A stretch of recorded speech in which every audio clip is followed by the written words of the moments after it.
দেখা যাচ্ছে একটি ছোট্ট শিশু বস্তা কাঁধে নিয়ে এদিকে এগিয়ে আসছে।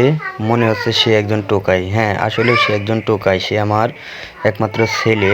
বাস্তব প্রেক্ষাপট তুলে ধরার কারণে আমি এটা ভিডিওটা করেছি। একজন টোকাইয়ের জীবন আসলেও অনেক কষ্টের। তারা খেয়ে না খেয়ে দুমুঠো খাবারের জন্য অনেক কষ্ট করে থাকে। অনেকেই দেখা যায় খোঁজ নেওয়ার পরে দেখা যায় তাদের কারো মা নেই, কারো বাবা নেই। পরিবার থেকে তাদের অবহেলার কারণে তারা আজকে এই পথটা বেছে নিয়েছে, কারণ এখন তার হাতে থাকার কথা ছিল বই।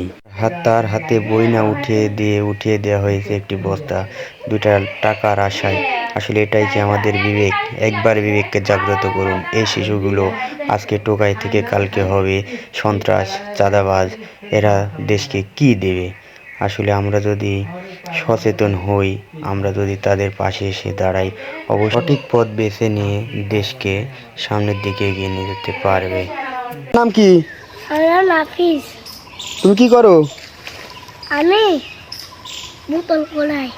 বোতল করা টোকাই? হ্যাঁ। তুমি এগুলি খুঁটি কি করো? এগুলা হচ্ছে আমি খাবার কিনি। তুমি এগুলি কি করো লিয়ালা?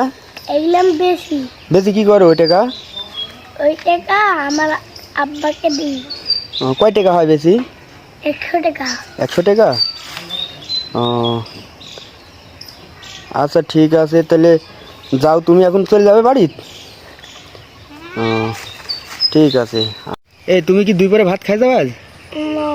খাওনি? না, প্রত্যেক দিনই কি না খায় থাকো? প্রত্যেক দিন খাই আর খাইনি। ও তাই না? ওই কোনো সময় খাও, কোনো সময় খাও না, না? হ্যাঁ। ও আচ্ছা, ঠিক আছে।